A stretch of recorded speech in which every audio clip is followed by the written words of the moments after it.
हिमालय भारत में स्थित एक प्राचीन पर्वत श्रृंखला है। हिमालय को पर्वतराज भी कहा जाता है, जिसका मतलब पर्वतों का राजा होता है। हिमालय की पर्वत श्रृंखलाओं को शिवालिक कहा जाता है।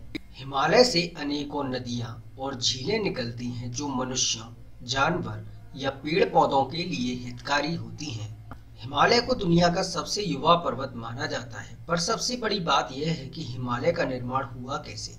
आज से लगभग 500 मिलियन वर्ष पूर्व हिमालय के स्थान पर समुद्र हुआ करता था, जिसका नाम टेथिस सी था। हिमालय की उत्पत्ति को जानने से पहले ये जानना जरूरी है कि आखिर पर्वत बनते कैसे हैं। माउंटेन कई प्रकार के होते हैं, जिनमें volcanic, fold mountain, plateau mountain, dome और फोल्ड ब्लॉक माउंटेन आते हैं। इन सब में हिमालय एक फोल्ड माउंटेन है। किसी भी फोल्ड माउंटेन का निर्माण तब होता है जब दो या दो से ज्यादा कॉन्टिनेंटल टेक्टोनिक प्लेट्स एक दूसरे को पुश करने की वजह से जियोलॉजिकल प्रेशर काम करता है, जिससे रॉक्स और दूसरी चीजें फोल्ड होकर माउंटेन्स बनाते हैं।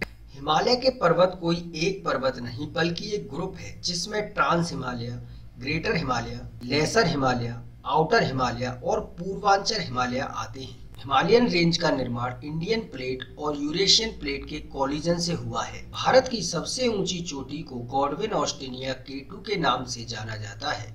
ये पीक ट्रांस हिमालय में है। हिमालय की जो सबसे ऊंची चोटियां हैं, उनमें माउंट एवरेस्ट, कंचनजंगा, केटू, धौलागिरी, नंगा पर्वत, अन्नपूर्णा आते हैं। जिनमें माउंट एवरेस्ट दुनिया की सबसे ऊंची चोटी है। दार्जिलिंग, शिमला इत्यादि जगह जहां अक्सर पर्यटक घूमने जाते हैं, वे सभी लेसर हिमालय में आते हैं। हिमालय की औसतन ऊंचाई 8000 मीटर, वहीं लंबाई 2400 मीटर और चौड़ाई 500 मीटर है। यह जम्मू कश्मीर से अरुणाचल प्रदेश तक फैले हैं। माना यह भी जाता है कि आज भी हिमालय की ऊंचाई लगातार बढ़ रही है। तो हिमालय के बारे में जो आज आपको जानकारी दी गई है, वह आपको कैसी लगी, अपनी राय हमें कमेंट सेक्शन में जरूर बताएं।